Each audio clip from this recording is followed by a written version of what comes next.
తున్న నదులు, మరోవైపు ఎండిపోయిన చెరువులు. ఒకే జిల్లాలో వరదలు ప్రజల జీవితాలను అతలాకుతలం చేస్తుంటే, మరో జిల్లాలో నీటి కోసం ప్రజలు బిందె పట్టుకొని కిలోమీటర్లు నడవాల్సిన పరిస్థితి వచ్చింది. ఒక చోట్ల వేల కోట్ల ఆస్తి నష్టం, మరో చోట పంటలు ఎండిపోయి రైతుల కళ్ళలో కన్నీళ్ళు. ఇది ప్రకృతి వైపరీత్యమా, లేక నీటి నిర్వహణలో ప్రభుత్వాల వైఫల్యమా, వాతావరణ మార్పుల ప్రభావమా, లేక దశాబ్దాలుగా పేరుకుపోయిన నిర్లక్ష్యానికి ఇదొక మూల్యమా? వరద నీటిని కరువు ప్రాంతాలకు మళ్లించే శాశ్వత పరిష్కారాలు ఎందుకు ఇప్పటికీ ప్రభుత్వాలు అమలు చేయడం లేదు? దేశంలో ఒకేసారి వరదలు, కరువు అనే ఇక్కడ విరుద్ధ పరిస్థితులు ఎందుకు పునరావృతమవుతున్నాయి? ఇదే అంశానికి సంబంధించి ఈరోజు మనతో పాటు చర్చలో పాల్గొనడానికి సత్యవతి గారు బీఆర్ఎస్ సీనియర్ నాయకులు, మరోవైపు డాక్టర్ సాయి భాస్కర్ రెడ్డి గారు పర్యావరణవేత్త ఉన్నారు. మరి కాసేపట్లో మానవతారాయ్ గారు టీపీసీసీ అధికార ప్రతినిధి జాయిన్ కాబోతున్నారు. ప్యానెల్లో పాల్గొంటున్న అందరికీ గుడ్ ఈవినింగ్. ముందుగా సత్యవతి గారు చెప్పండి, వరద వస్తేనేమో సహాయం చేస్తాము అని ప్రకటిస్తారు, కరువు వస్తేనేమో పరిహారం ఇస్తాము అని చెప్పి ప్రభుత్వాలు చెప్తాయి. కానీ ఎందుకు వీటికి శాశ్వత పరిష్కారాలు మాత్రం ప్రభుత్వాలు కనుక్కోలేకపోతున్నాయి? నమస్తే అండి, మీకు మరి ప్యానెల్లో ఉన్న మిత్రులకి. సరే, ఏ ప్రభుత్వాలైనా సరే ఖచ్చితంగా కరువు వచ్చినప్పుడు కరువు మండలాలను ప్రకటించి ఆ మండలంలో ఉన్నటువంటి రైతులు ఎవరైతే ఉన్నారో వాళ్ళు ఆర్థికంగా నష్టపోవద్దని చెప్పేసి ప్రకటించడం అనేది ఈ రోజు కాదు, గత కొన్నేళ్లుగా వస్తున్నటువంటి పరిస్థితి. అదొక ఆనవాయితీ ఖచ్చితంగా, ఎందుకంటే అది ప్రభుత్వాల బాధ్యత. ఖచ్చితంగా ఆ బాధ్యతను నెరవేర్చాలి.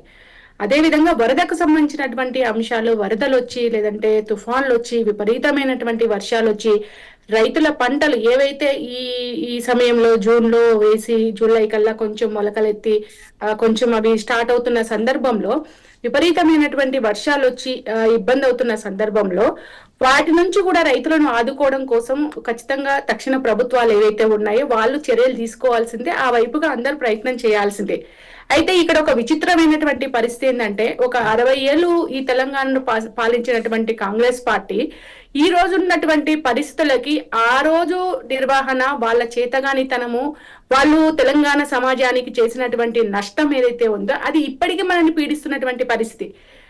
సరే, గత 10 ఏళ్లలో బీఆర్ఎస్ ఏం చేసింది అని చెప్పేసి మీరు మాట్లాడితే, గత 10 ఏళ్లలో బీఆర్ఎస్ 60 ఏళ్లలో చేసినటువంటి కాంగ్రెస్ నష్టాన్ని పూడుస్తూ తెలంగాణలో కరువు రాకూడదు, అదేవిధంగా తాగునీరు సాగునీరు పరిస్థితులు ఏ విధంగా 60 ఏళ్ల నుంచి స్వతంత్రం వచ్చి 60 ఏళ్లు గడిచినప్పటికీ, 60 ఏళ్లు కాంగ్రెస్ పార్టీ అదేవిధంగా ఒక 10 ఏళ్లు టీడీపీ పార్టీ పరిపాలించినప్పటికీ తెలంగాణ ప్రజల గోస ఏమాత్రం కూడా మారలేదు. కాబట్టి ఆ పరిస్థితిని పూర్తిగా మార్చడానికి కేసీఆర్ గారు కంకణం కట్టుకొని కాళేశ్వరం ప్రాజెక్ట్ ని చాలా అద్భుతంగా నిర్మించి అనేక రిజర్వాయర్లను ఏర్పాటు చేసి తాగునీరు సాగునీరు మిషన్ భగీరథ కావచ్చు, చెరువుల పునరుద్ధరణ కావచ్చు, వీటన్నిటిని ఒక దీక్షలాగా, ఒక మొక్కవోని దీక్షలాగా తెలంగాణ సమాజానికి అందించడం కోసం చాలా ఒక యజ్ఞం లాగానే కేసీఆర్ గారు ప్రయత్నం చేశారు. సో ఆ ప్రయత్నం ఏదైతే ఉందో తెలంగాణ ప్రజలని ఇవాళ కాపాడుకోవడానికి వ్యవసాయ రంగంలో మనం ముందు భాగాన అగ్రభాగాన వరి ఉత్పత్తిలో ఇవాళ అగ్రభాగాన ఉండడానికి, జీడిపిలో మనం మొదటి స్థానంలోకి రావడానికి మన రాష్ట్రమే ఇతర రాష్ట్రాలకి పోటీ పడి అభివృద్ధి చేసుకున్నటువంటి వ్యవసాయ రంగాన్ని మళ్ళీ కాంగ్రెస్ ప్రభుత్వం అధికారంలోకి వచ్చిన తర్వాత మళ్ళీ 60 ఏళ్ళు వెనక్కి తీసుకుపోయే పరిస్థితులు వీళ్ళు కల్పించారు. ఫస్ట్ ఎలినోవాకు సంబంధించి ఇవాళ కరువు వస్తుంది, నీటి కొరత ఏర్పడుతుంది అని చెప్పేసి ప్రపంచ వాతావరణ శాఖ ఏప్రిల్లోనే మనకు చెప్పడం జరిగింది. మన భారతదేశానికి సంబంధించినటువంటి వాతావరణ శాఖ జూన్ 12th రోజు ప్రకటించిన వెంటనే ఈ సమస్య ఉంటుందని చెప్పేసి బీఆర్ఎస్ గా ప్రతిపక్షంగా మేము భావించి ప్రజల పక్షాన రైతుల పక్షాన నిలబడి, రేవంత్ రెడ్డి గారు మీరు ఇక్కడ నీళ్లను వడిసి పట్టండి, ఇక్కడ సమస్యలు ఉంటాయి, భవిష్యత్ అంతా చాలా అంధకారం అవుతుంది, రైతులు ఇబ్బంది పడతారు, సాగునీరుకి నీరందదు, తాగునీరుకి నీరందదు అని చెప్పేసి గగ్గోలు పెడితే కన్నెపల్లి పంప్ హౌస్ ల మోటార్లను ఆన్ చేయండి అని చెప్పేసి ప్రతిపక్ష నేత మా వర్కింగ్ ప్రెసిడెంట్ కేటీఆర్ గారు వెళితే దాన్ని ఏమాత్రం కూడా పట్టించుకోకుండా మొద్దు నిద్రపోయి ఇటు నీటిపారుదల శాఖ మంత్రి ఉత్తమ్ కుమార్ కావచ్చు, అటు రేవంత్ రెడ్డి గారు కావచ్చు, తెలంగాణ ప్రజలకి నష్టం చేయడానికి, నీళ్ల కరువు తీసుకురావడానికి ఆంధ్ర వాళ్లకు తొత్తులుగా వ్యవహరించి చంద్రబాబు నాయుడు మోచేతి నీళ్లు తాగడం కోసం గురుదక్షిణను నీళ్ల రూపంలో ఇచ్చుకోవడం కోసం రేవంత్ రెడ్డి గారు చెయ్యని ప్రయత్నం లేదు, చెయ్యని నష్టము తెలంగాణకి లేదు అని చెప్పేసి నేను చెప్పదలుచుకున్నాను. ఎందుకనంటే ఇవాళ నీళ్లు అంటే కాళేశ్వరం ప్రాముఖ్యత ఏంటండి? ఎందుకు మనకు నీళ్ళు వర్షాలు పడితే ఓకే, నో ప్రాబ్లం. వర్షాలు పడిన స్థితి ఏదైనా ఉంటే నీళ్లను కాపాడుకోవడానికి ఈ ప్రాజెక్ట్ అనేది చాలా ఉపయోగపడుతుంది. నీళ్లను ఒడిచిపట్టుకొని మనకు అవసరమైన రీతిలో దాన్ని ఉపయోగించుకోవాలని చెప్పేసి కేసీఆర్ గారు ఒక యజ్ఞం లాగా దీన్ని చేపట్టారు. కానీ రేవంత్ రెడ్డి అధికారంలోకి వచ్చినప్పటి నుంచి ఎక్కడైతే ఆంధ్రాకు ఇబ్బంది అవుతుందో అని చెప్పేసి, మనం నీళ్లు ఒడిచిపెడితే ఆంధ్రాకు నష్టం జరుగుతుందో అని చెప్పేసి ఆంధ్ర వాళ్ళను దృష్టిలో పెట్టుకొని, చంద్రబాబు నాయుడు దృష్టిలో పెట్టుకొని డే 1 నుంచి కూడా నీళ్లను వడిచిపెట్టకుండా చేశాడు. కానీ ఈ రోజు ఏం జరిగింది?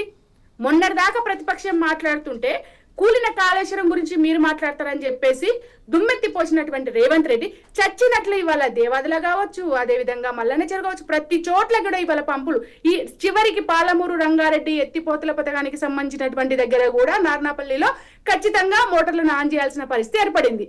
ఇదే పరిస్థితి ముందు చేసి ఉంటే, అంటే ఇక్కడ ఏంటంటే ఒక అబద్ధాలాడి కాళేశ్వరం కూలిందని చెప్పేసి ప్రజల్ని మోసం చేసి రైతుల్ని మోసం చేసి అధికారంలోకి వచ్చినటువంటి రేవంత్ రెడ్డి కరువు వస్తుంది అని చెప్పేసి అటు వాతావరణ శాఖ హెచ్చరించిన తర్వాత ఇమీడియట్ గా నీళ్లను వడిచిపెడితే ఎక్కడ బీఆర్ఎస్ లకు ప్లస్ పాయింట్ అవుతుందో, ఇన్ని రోజులు నేను ఆడినటువంటి అబద్ధాలు ఎక్కడ ప్రజలు తెలుసుకుంటారో అని చెప్పేసి కాలయాపన చేసిండు. కాలయాపన చేసి ప్రజల నుంచి విపరీతమైనటువంటి ఒత్తిడి వచ్చేసరికి, అదేవిధంగా బీఆర్ఎస్ పార్టీ హరీష్ అన్న కావచ్చు, లేకపోతే కేటీఆర్ కావచ్చు, రైతులతో కలిపి అక్కడ ఎక్కడెక్కడైతే నష్టం జరుగుతుందని చెప్పేసి పంప్ హౌస్ల దగ్గరికి, ప్రాజెక్టుల దగ్గరికి రైతులు తండోపతండాలుగా వీళ్ళ నాయకత్వంలో పోయేసరికి మళ్ళీ సర్దుకొని వాళ్ళ నీళ్ళు ఇచ్చినటువంటి పరిస్థితి, నీళ్లు ఒడిచిపడుతున్నటువంటి పరిస్థితి. ఇదే ముందు చేసి ఉంటే ఈ పరిస్థితి ఉండకపోతుండే. ఇదే ముందు చేసి ఉంటే ఖచ్చితంగా తెలంగాణ ఇంకా 10 ఏళ్ళు కూడా చాలా హ్యాపీగా ఉంటుండే.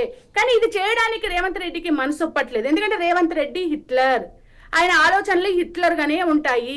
అదే రైతు బిడ్డలు వాళ్ళ ఇంజనీరింగ్ కాలేజీలో చదువుకుంటే వాళ్ళ సర్టిఫికెట్లు అందక, వాళ్ళకి రియంబర్స్మెంట్ ఇవ్వక కాలేజీలలో సర్టిఫికెట్లు ఆగిపోతున్నాయి, వాళ్ళ భవిష్యత్తు అంధకారం అవుతుంది అని చెప్పేసి పిల్లలు ఆందోళన చెందుతుంటే వాళ్ళని ఎట్లా పోల్స్తున్నాడు అంటే క్రిమినల్స్ గా పోల్చదలుచుకుంటున్నాడు. ఇట్లా ఎవరు ప్రశ్నిస్తే ఈయనకి బీజేపీకి ఏం తేడా లేదండి. బీజేపీ సెంట్రల్లో 12 ఏళ్ళుగా పరిపాలిస్తూ బీజేపీ ప్రశ్నించిన వాళ్ళందరినీ కూడా యాంటీ నేషనల్స్ అని చెప్పేసి ఎట్లా మాట్లాడుతుందో రేవంత్ రెడ్డి కూడా అదే భావజలం. ప్రశ్నించిన ప్రతిపక్షాన్ని వీళ్ళ రక్తం వీళ్ళను కోసి రక్తం పడ్డల మీద చల్లాలంటాడు. అదేవిధంగా ప్రశ్నించినటువంటి నిరుద్యోగులను వీళ్ళు వేస్ట్ కావాలని చెప్పేసి అంటాడు. అదేవిధంగా ఇవాళ విద్యార్థులు మా పరిస్థితి ఇట్లా ఉంది అని చెప్పేసి విన్నవించుకుంటే వాళ్ళని క్రిమినల్స్ అని చెప్పేసి అంటాడు. ఉస్మానియా యూనివర్సిటీ విద్యార్థులను వీళ్ళు అడ్డకూలీలు అని చెప్పేసి మాట్లాడతాడు. ఇట్లా నోటికి ఇష్టం వచ్చినట్టు మాట్లాడి కాలం గడపడం తప్పితే ఈ రేవంత్ రెడ్డికి చిత్తశుద్ధి లేదు. వాతావరణ శాఖకు సంబంధించినటువంటి అవగాహనలు లేవు, వరదలు వస్తే ఏం చేయాలనే అవగాహన లేదు, నీళ్ళని ఎట్లా వడిచిపెట్టాలనే అవగాహన లేదు. కరువు ప్రాంతంగా ఉన్న తెలంగాణని 60 ఏళ్ళు మేము పట్టి పీడించామనే జిజ్ఞాస ఏ ఆలోచనలు కూడా లేవు. ఇంకా వాళ్ళు హిట్లర్ ఆలోచనలతోటి, ఆ క్రిమినల్ ఆలోచనతోటి ముందుకెళ్తున్నాడే తప్పితే తెలంగాణ ప్రజల కోసము ఒక సద్హృదయంతో మంచి చేయాలనే ఆలోచనతో ఈ రేవంత్ రెడ్డి లేడు. సాయి భాస్కర్ రెడ్డి గారు, గుడ్ ఈవినింగ్.